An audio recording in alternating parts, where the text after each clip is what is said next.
ज्ञान प्रवाह के प्रथम अंक में आज हम ईश्वर और भगवान का अंतर जानने का प्रयास करेंगे।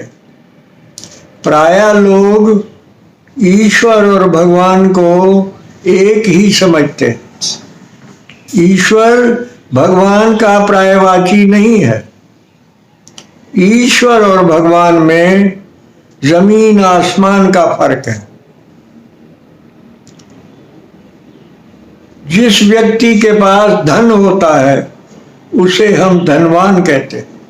जिस व्यक्ति के पास ज्ञान होता है उसे हम ज्ञानवान कहते हैं। जिस व्यक्ति के पास भग होता है उसे हम भगवान कहते हैं। अब आप पूछेंगे भग क्या है? भग 6 गुणों का समावेश है। पहला गुण ऐश्वर्य अर्थात वर्ल्डली एसेट्स। दूसरा गुण धर्म अर्थात प्रोप्राइटी।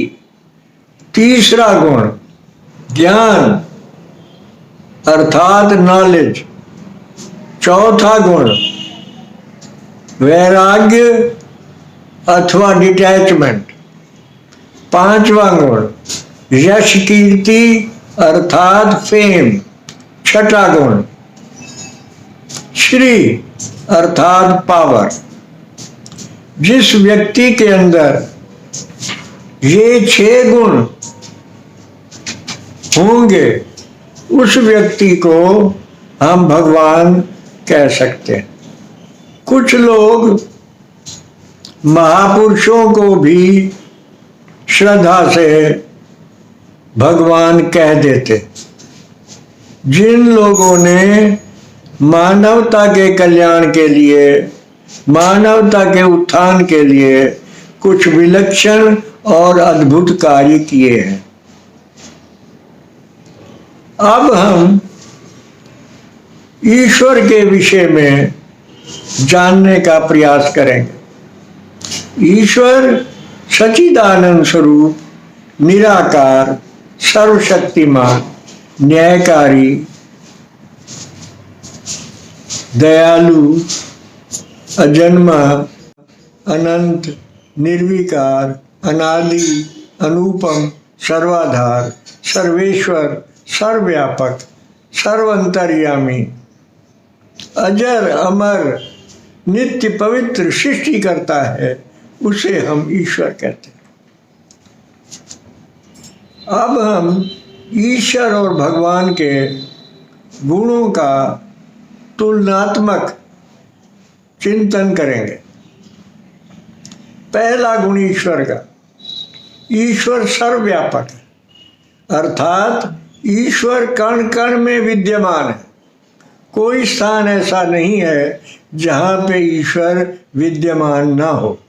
दूसरा गुण ईश्वर अजन्मा है अर्थात ना इसका जन्म होता है ना इसकी मृत्यु होती है। जब से सृष्टि बनी है ईश्वर तभी से था और हमेशा के लिए रहेगा। परंतु भगवान जन्म लेता है और उसकी मृत्यु भी होती है। आप सभी जानते हैं भगवान श्री राम का जन्म हुआ और उनकी मृत्यु भी हुई। भगवान श्री कृष्ण का जन्म भी हुआ और उनकी मृत्यु भी हुई। इसलिए लोग भगवान राम और भगवान कृष्ण को लॉर्ड राम, लॉर्ड कृष्ण भी कहते। तीसरा गुण ईश्वर सर्वशक्तिमान है अर्थात जितनी शक्ति ईश्वर में है किसी दूसरे में नहीं है। वो सबसे ज्यादा शक्तिशाली है। वो अपने कामों के लिए किसी से भी सहायता नहीं लेता। उसके 3 काम हैं, सृष्टि का रचना, सृष्टि का पालन पोषण करना और सृष्टि का संहार करना। ये तीनों काम भगवान नहीं कर सकता, ये केवल ईश्वर ही कर सकता। चौथा गुण, ईश्वर निराकार है,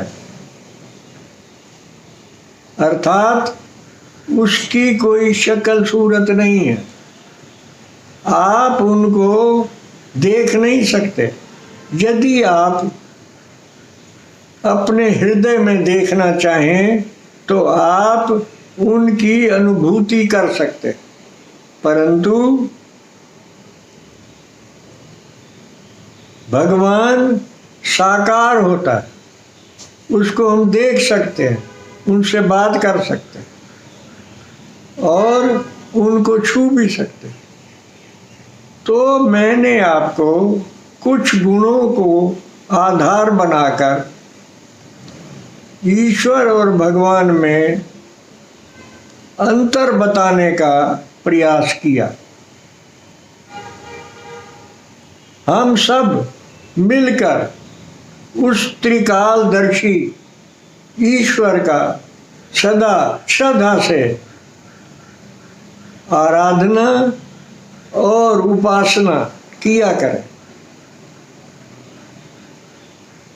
वो प्रभु सृष्टि का रचयिता है और इस संसार का मालिक है।